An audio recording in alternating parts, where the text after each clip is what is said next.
Hello and welcome to Trainly Installs. This particular I am Christine McNary and I did the installation for this locomotive. This particular locomotive was installed with a Zimo decoder and a remote uncoupler, or coupler I should say, on the tail of the locomotive. The headlight, or all of the lighting, was upgraded with LEDs and some different and then the sound project is originally a Heinz-Stappen sound project, which has been upgraded with some of the different scripts that are available now and some different lighting features. So I'm going to go ahead and review the basics of it. To start with, we'll go ahead and turn on its sound, which is F8 in this case.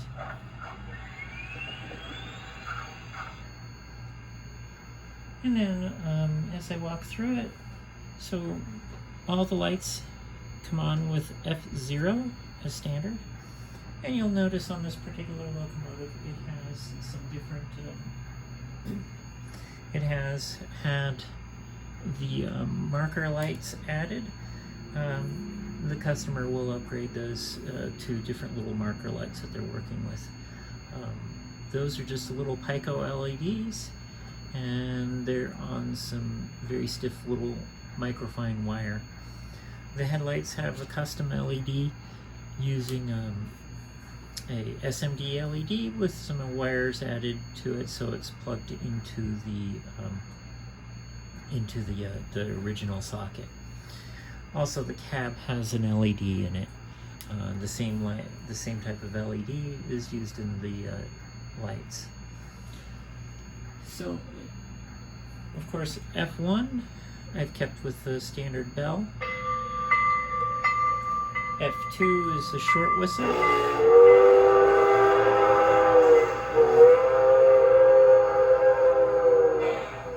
F3 is a much longer whistle. F4 shifts the locomotive into shunting mode.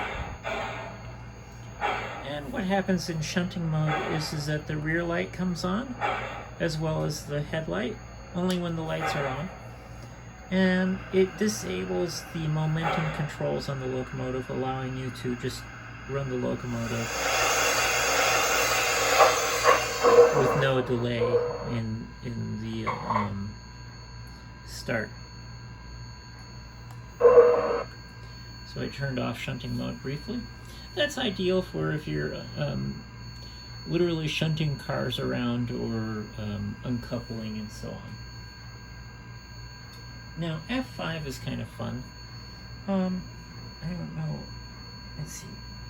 Yeah, you can kind of see the cab lights on. F5 does a couple of different functions.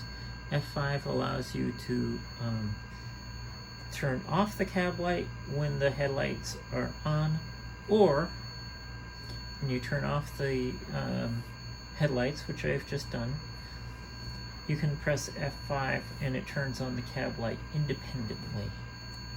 Okay, so we'll back the look. We'll zoom this out a little bit again. So the headlights are, I'm going to go ahead and turn the headlights back on. And that's just, again, that's F0. And then F6 turns on the smoke. In this particular case, it uses the original style smoke generator. It takes it a second or two to heat up. May not even have any smoke. There it goes. You can't really see it in the video, but it works relatively well. And then, now F7 is the fun part. So I'm going to go ahead and put the locomotive back into shunting mode. I'm going to back it up a little slower here. Okay, I just coupled up to another tender. And bring that tender up. Now this is just using the standard LGB hook and loop type couplers. Okay, so F7 in this particular case operates the coupler and the coupler waltz.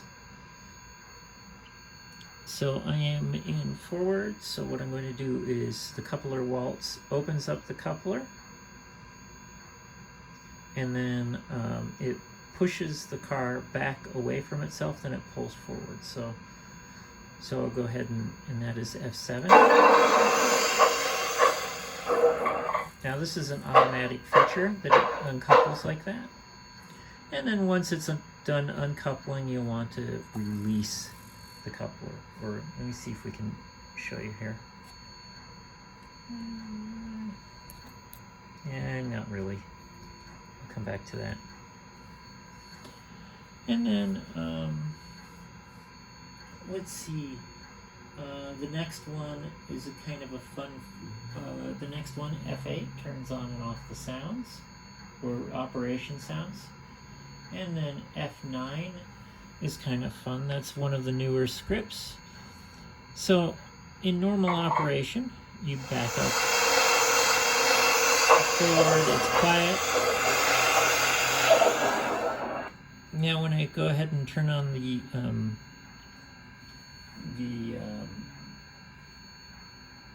curve squeal, it doesn't make any noise when it's sitting there, as previous sound projects did. Now, when I start moving the locomotive, you hear that extra clunk from the as if it's going in against the track spaces and so on. And as you speed the locomotive up, that changes to more of the squeal from the flanges hitting the track and so on. So it actually plays two different sounds completely based off of speed. And when stationary, it does not play any sound. That is function F9. And then of course, F10, I'll go ahead and turn off the headlights again. F10 allows independent control of the marker lights. So that allows you to turn the marker lights on or off without the headlights. And then F11 plays the cylinder valves being opened. And then F12 makes it sound like the tender is being filled with water.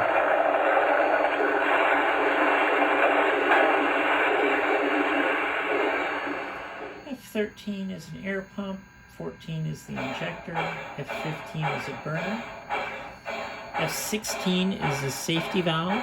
And a lot of these sounds will play just automatically as randomly and as the locomotive is doing different things. Your safety valve, which will actually randomly play as the locomotive just sits there. And then F17 is the coal being shoveled, and the lights in the firebox flicker as that is happening. And then F18, and then F19 and 20 are your respective volume controls. F19 increases the volume, F20 decreases the volume. Again, this is using a Zimo DCC decoder, and I am operating or controlling it with a Zimo DCC system. Thank you for watching, and hope to have one of your trains upgraded with us.